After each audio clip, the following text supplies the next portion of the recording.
Hello everyone, मेरा नाम ओंकार शुक्ला है और आज हम मशीन लर्निंग के एक बहुत ही एक्साइटिंग टॉपिक को समझेंगे। आज का हमारा मिशन है end to end ML workflow को सीखना। मशीन लर्निंग का मतलब सिर्फ कोडिंग नहीं है, बल्कि ये एक प्रोसेस है मशीन को डेटा से सिखाने का। जैसे एक छोटा बच्चा एक्सपीरियंस से सीखता है, वैसे ही एमएल मॉडल्स डेटा से पैटर्न्स पहचानता है। आज हम टाइटेनिक डेटा सेट का इस्तेमाल करेंगे यह प्रेडिक्ट करने के लिए कि कौन से पैसेंजर सर्वाइव करेंगे और कौन से नहीं। चलिए बिना टाइम वेस्ट किए शुरू करते हैं हमारा मशीन लर्निंग वर्कफ्लो। कोडिंग शुरू करने से पहले आपको यह वर्कफ्लो समझना बहुत ज़रूरी है। किसी भी एआई प्रोजेक्ट के 4 पिलर्स होते हैं: डेटा लोडिंग, रॉ डेटा को सिस्टम में लाना, प्री प्रोसेसिंग, डेटा को क्लीन करना क्योंकि कंप्यूटर्स वर्ड को नहीं सिर्फ नंबर समझता है, ट्रेनिंग, यहाँ हमारा एल्गोरिदम डेटा से पैटर्न सीखेगा, इवैल्यूएशन, लास्ट में हम चेक करेंगे कि हमारा मॉडल कितना एक्यूरेट है। तो हमने लिखा है फ्रॉम google.colab। इस लाइन ऑफ कोड को हमने इसलिए लिखा है क्योंकि हम अपने फाइल को सिस्टम में अपलोड करना चाहते हैं कोलैब के एनवायरनमेंट में। तो हमने फाइल को अपलोड कर रखा है। अब हम अपनी library import pandas spd library को इंपोर्ट कर लिया। अब हम डेटा लोडिंग वाली स्टेज पे आते हैं। हमने df नाम का एक डेटा फ्रेम है, उसमें हम रीड csv pd.read.csv करके अपने फाइल को हम रीड करते हैं। सिंस हमारा फाइल CSV फॉर्मेट में है, इसलिए हमने रीड CSV लिखा। यही फाइल अगर हमारा एक्सेल फॉर्मेट में होता तो हम रीड एक्सेल लिखते। सिंस हमारे CSV फॉर्मेट में है तो हम CSV लिखेंगे, pd.read.csv और फाइल नेम df.head 5। इसका मतलब ये है कि हमने 5 रोज को शो किया है। देखिए 0 1 2 3 4 5 रोज हैं हमारे डेटा सेट के, वो शो हो गए। इसमें कॉलम्स हैं, सर्वाइव कॉलम जो कि हमें बताता है कि कितने पैसेंजर सर्वाइव किए हैं, कितने नहीं। 0 का मतलब नहीं सर्वाइव किए, 1 का मतलब है सर्वाइव किए। पी क्लास का मतलब है पैसेंजर क्लास, वो किस क्लास में बैठे थे। फर्स्ट क्लास सबसे हाईएस्ट है, second class and third class low है। फिर हमारा कॉलम आता है नेम कॉलम, जिसमें पैसेंजर के नेम दिए हुए हैं। नेक्स्ट कॉलम में हमारा पैसेंजर का जेंडर है, वो मेल है या फीमेल है। फिर पैसेंजर की एज दी हुई है। फेयर, पैसेंजर ने कितने पैसे दिए हैं टाइटेनिक में जाने के लिए। SIVSP का मतलब है उनके सिबलिंग्स या स्पाउसेस उनके साथ थे या नहीं थे। PARCH पार्च का मतलब उनके पेरेंट्स या चिल्ड्रन भी उनके साथ हैं या नहीं है। 0 1 के फॉर्मेट में है, 0 का मतलब उनके साथ नहीं है, 1 का मतलब उनके साथ है। तो चलिए आगे बढ़ते हैं। df.info, इस लाइन ऑफ कोड का यूज़ हमने किया है अपने डेटा सेट के इंफॉर्मेशन जानने के लिए। तो इस सेल को रन करने से हमको पता चलता है कि हमारे टोटल 714 रोज हैं, टोटल 8 कॉलम्स हैं एंड ये रहे कॉलम्स के नेम। ये हमें शो करता है कि कॉलम्स में कोई नल वैल्यूज़ है या नहीं। तो टोटल 714 नॉन नल वैल्यू है। उनका डेटा टाइप सर्वाइव्ड कॉलम है, उसका डेटा टाइप इंटीजर टाइप है।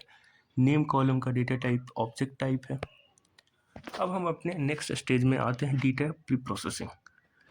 सिंस हमारा जो सेक्स कॉलम है उसका डेटा टाइप ऑब्जेक्ट टाइप है और मशीन लर्निंग केवल नंबर्स को समझता है, तो इसलिए हम मेल और फीमेल को 0 1 के फॉर्म में मैपिंग करेंगे। मेल को हमने 0 और फीमेल को हमने 1 से मैप कर दिया। नेक्स्ट लाइन ऑफ कोड में हम नेम कॉलम को ड्रॉप करेंगे। नेम कॉलम को इसलिए भी ड्रॉप करेंगे सिंस इसका डेटा टाइप ऑब्जेक्ट टाइप है और नेम कॉलम कोई ऐसा फीचर नहीं है जो कि हमारे मशीन लर्निंग को सीखने में बहुत हेल्प करेगा, क्योंकि इससे कोई ये एक रिडंडेंट फीचर है हमारे डेटा सेट में जिसको रिमूव करना ज़रूरी है।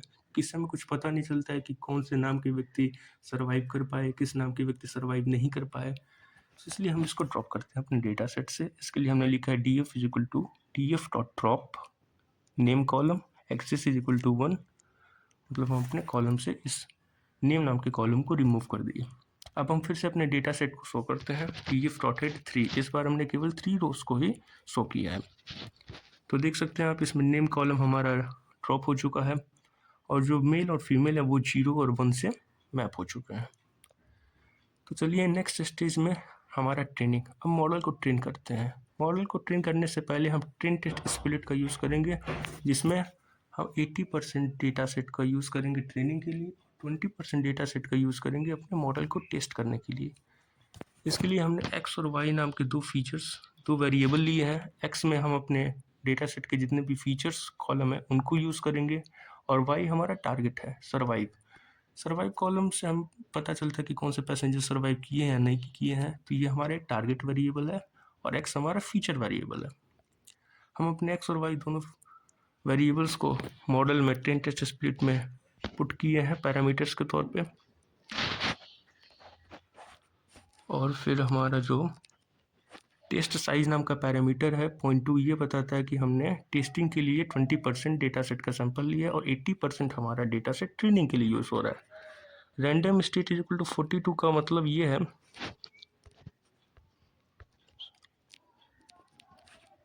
Random state is equal to 42 का मतलब ये है कि जितनी बार मॉडल को हम रीरन करेंगे उतनी बार different combination of data set हमारे पास अवेलेबल होंगे मशीन लर्निंग को लर्न करने के लिए।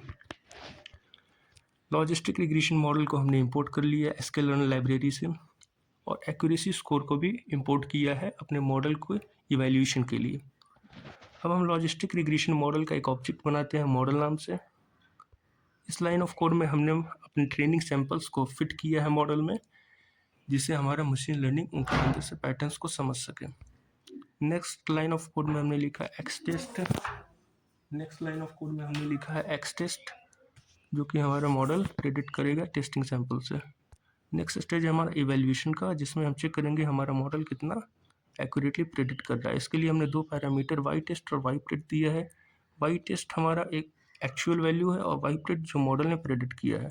उसके बाद हम अपने मॉडल की एक्यूरेसी को प्रिंट कराएंगे। Accuracy 0.4f। 0.4f का मतलब है हमारी जो डेसिमल वैल्यू है वो 4 प्लेसेस तक होगी। अब हम देखते हैं कि हमारा मॉडल जो है 74% एक्यूरेट मॉडल प्रिडिक्ट कर पा रहा है। इसका मतलब 4 में से 3 बार मॉडल ने सही प्रिडिक्शन किया है। यही सेम टेक्नोलॉजी नेटफ्लिक्स आपको मूवी रिकमेंड करने के लिए या बैंक्स लोन अप्रूव करने के लिए इस्तेमाल करते हैं। तो दोस्तों, यह था एक सिंपल एमएल वर्कफ्लो। अगर आप इसे और बेहतर बनाना चाहते हैं तो आप अलग अलग एल्गोरिदम जैसे रैंडम फॉरेस्ट भी ट्राई कर सकते हैं। Thanks for watching and keep learning.